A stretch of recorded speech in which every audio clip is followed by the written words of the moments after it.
Ils ne se sont pas contentés de l'arrêter. Ils l'ont effacé. Sur une piste détrempée par la pluie, une femme noire a été bloquée, moquée et menacée d'arrestation, alors qu'elle se tenait à quelques centimètres de ce qui lui appartenait. Pas de cris, pas d'explication, juste le silence. Les uniformes se sont resserrés, l'autorité s'est accumulée, ils l'ont qualifié de risque, d'escroquerie, de personne insignifiante. Ils étaient 6 sur 2 qu'ils ont appelé la police. Ce qu'ils ne savaient pas, c'était ceci. Chaque seconde d'humiliation était enregistrée. Chaque mensonge creusait une tombe plus profonde. Et l'avion qu'ils gardaient était sur le point de devenir la salle d'audience qui mettrait fin à leur carrière pour toujours. Sur une piste mouillée à l'extérieur d'un terminal d'aviation privé, une femme noire se tenait seule tandis que l'autorité se refermait autour d'elle. Son nom était Amani Cross. Pour ceux qui la regardaient, ce nom ne signifiait rien. Un pilote senior lui barra le passage au pied des escaliers de l'appareil, le bras tendu comme une barrière. Sa voix portait une assurance aiguisée par des années d'obéissance. Zone restreinte. Reculez immédiatement. Amani ne leva pas la voix. Elle ne s'expliqua pas. Elle s'arrêta et le regarda. Derrière lui, les moteurs du jet ronronnèrent doucement. Des membres d'équipage attendaient à proximité, observant avec intérêt, déjà convaincus de savoir comment tout cela finirait. « Je monte à bord », dit calmement Amani. Le pilote rit, bref et cruel. « Vous êtes perdu. Cet avion est une propriété privée. »« Je sais », répondit-elle. « Il m'appartient. » C'est à cet instant que l'air changea. Les rires devinrent de plus forts. Une hôtesse sourit avec mépris et sortit son téléphone. Quelqu'un murmura qu'il fallait appeler la sécurité. Le pilote se pencha vers elle, utilisant sa taille comme une arme. « Vous ne ressemblez pas à la propriétaire, dit-il.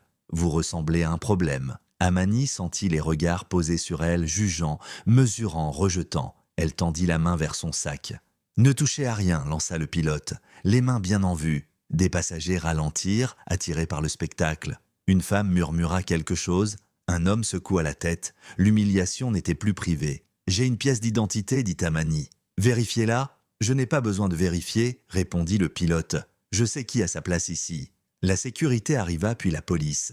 L'agent lui demanda de s'éloigner de l'appareil.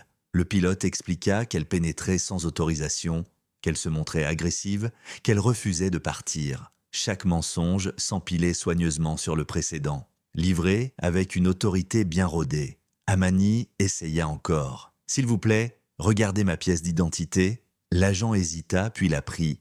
Il étudia le nom, regarda son visage puis la carte. Avant qu'il ne puisse parler, le pilote ricana. « Faux. N'importe qui peut imprimer ça. » L'agent parut incertain. L'uniforme à côté de lui comptait plus que la femme en face de lui. « Madame, dit l'agent, nous devons vérifier cela au commissariat. » On parla de menottes. Des caméras sortirent. Quelqu'un rit. Amani ne protesta pas. Elle les laissa l'escorter à l'arrière de la voiture de police. La portière se referma. Le bruit résonna comme un point final. À l'intérieur, elle sortit son téléphone et passa un appel. « Evan, dit-elle doucement, reste là où tu es. » À l'autre bout du fil, son avocat se figea. Il était déjà assis à l'intérieur de la cabine de l'avion. « Je t'expliquerai plus tard, » ajouta-t-elle. « Regarde seulement. » La voiture parcourut une courte distance jusqu'au bureau du terminal. Lumière vive, surface polie, des gens dont le métier consistait à satisfaire la richesse. Le responsable écouta le récit du pilote en hochant la tête. Il regarda à peine Amani lorsque sa pièce d'identité fut posée sur son bureau. « Elle ne correspond pas au profil, » dit le pilote avec assurance. Le responsable acquiesça. « Notre client voyage habituellement autrement. » Amani parla enfin, la voix calme, vérifiait le numéro de queue. Le responsable soupira, agacé, mais le saisit dans le système. La pièce devint silencieuse. Il fixa l'écran, puis elle, puis le téléphone vibrant dans sa main, tandis que le système composait le numéro du propriétaire. Le téléphone d'Amani sonna. Le responsable pâlit. Il se leva si vite que sa chaise bascula en arrière. « Docteur Cross » balbutia-t-il. Le pilote éclata de rire. « Joli tour ». Le responsable tourna l'écran. Dossier de propriété, historique de facturation, identité vérifiée. « C'est son avion », murmura-t-il.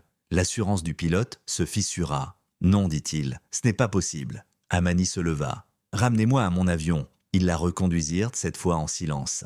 La police suivit, gyrophares éteints. Le pilote vit les véhicules approcher et sourit. « Je vous l'avais dit », lança-t-il à l'équipage. Problème réglé. Le responsable se précipita et ouvrit la portière pour Amani. Le sourire disparut au sommet des escaliers. La porte de la cabine s'ouvrit.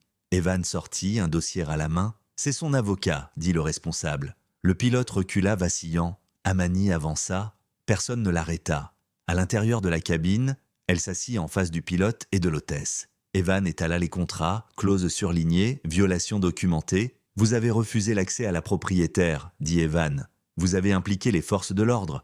Vous avez refusé de vérifier son identité. » L'hôtesse se mit à pleurer. Le pilote tenta une dernière manœuvre. « Vous avez besoin de nous pour voler. » Amani sourit pour la première fois ce soir-là. « Je vous ai remplacé pendant que vous appeliez la police. » Elle les licencia tous les deux immédiatement pour faute grave. Alors qu'ils étaient escortés hors de l'appareil, la pluie tombait à verse.